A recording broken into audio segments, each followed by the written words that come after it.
Ibrahim banyak mendapatkan ujian, namun tidak pernah berhenti berdoa dan berharap kepada Allah Subhanahu wa Ta'ala. Nabi Ibrahim dan istrinya, Siti Sarah, terkenal sangat baik dalam menyambut tamunya.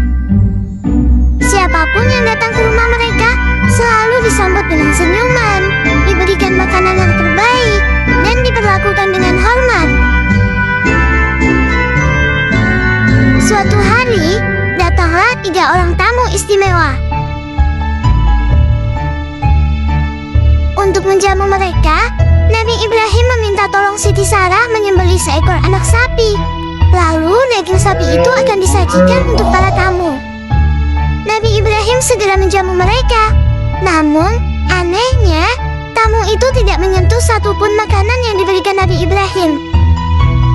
Beliau merasa heran dan sedikit khawatir. Para tamu itu melihat kekhawatiran Nabi Ibrahim.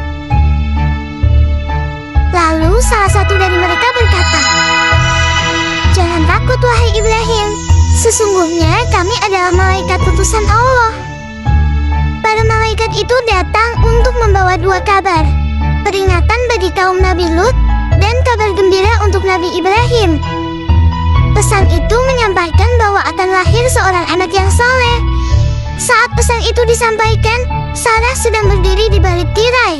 Sarah terkejut. Ia sudah sangat tua, dan juga Nabi Ibrahim sudah dalam keadaan yang tua pula.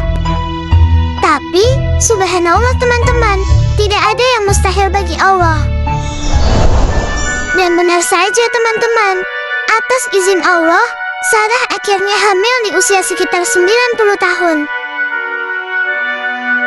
9 bulan kemudian, lahirlah seorang bayi laki-laki yang sangat dinanti-nantikan.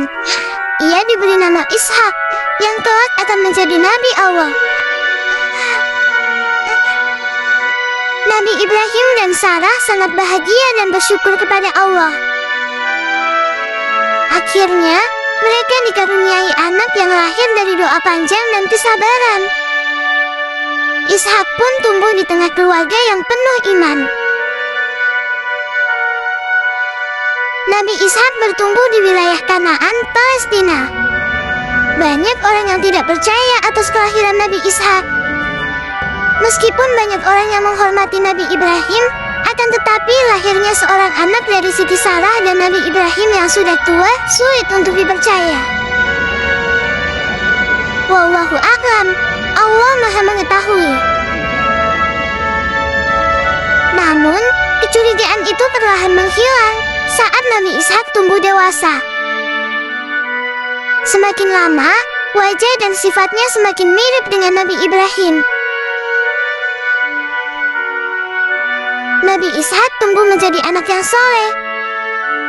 Beliau juga dikenal sebagai anak yang lembut dan bijaksana.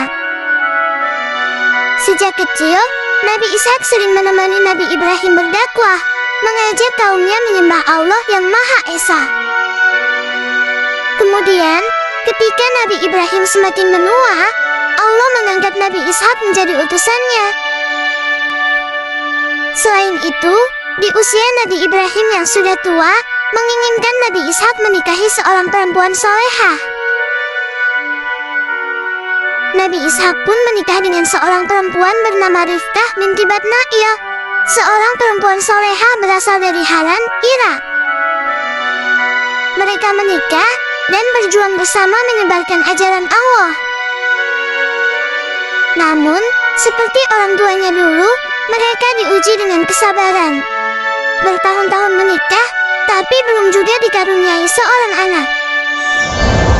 Kabar bahwa Rifkah, istri Nabi Ishak mandul seperti ibunya dulu tersebar.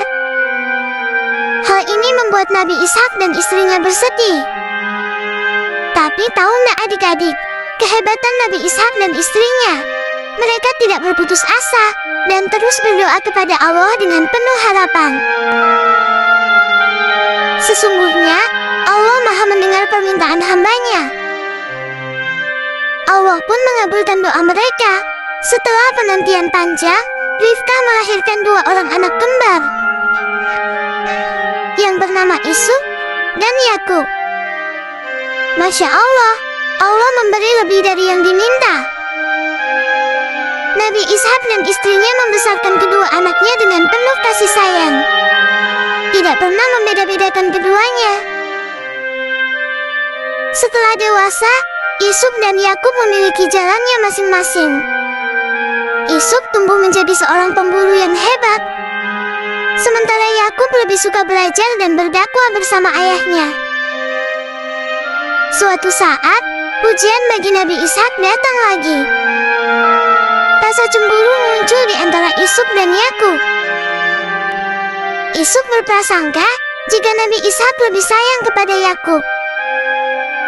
Dengan bijaksana, Nabi Ishak berbicara dengan lembut kepada Yakub, memintanya untuk pergi ke Irak tinggal bersama pamannya terlebih dahulu, agar tidak memicu pertengkaran yang lebih besar. Nabi Ishak dikenal sebagai nabi yang lembut, bijaksana, dan penuh kasih kepada umatnya. Sifatnya yang ramah membuat umatnya hidup dengan rukun. Allah pun memberkahi dengan kemakmuran dan kedamaian bagi umatnya. Sebelum beliau wafat, Nabi Ishak meninggalkan ajaran agama yang benar kepada kaumnya. Beliau juga berhasil membuat kedua putranya rukun kembali. Alhamdulillah. Nabi Ishak wafat dalam usia yang panjang, sekitar 180 tahun. Beliau dimakamkan di wilayah Hebron, Palestina, bersama para nabi lainnya. Di wilayah itu, dibangun Masjid Ibrahim, tempat penghormatan untuk para nabi Allah. Adik-adik, itulah kisah Nabi Ishak alaihi salam. Dari beliau kita belajar tentang kesabaran, kelembutan hati, dan keimanan kepada Allah. Semoga kita bisa meneladani akhlaknya dalam kehidupan sehari-hari. Oke, terima kasih sudah menonton. Assalamualaikum warahmatullahi wabarakatuh.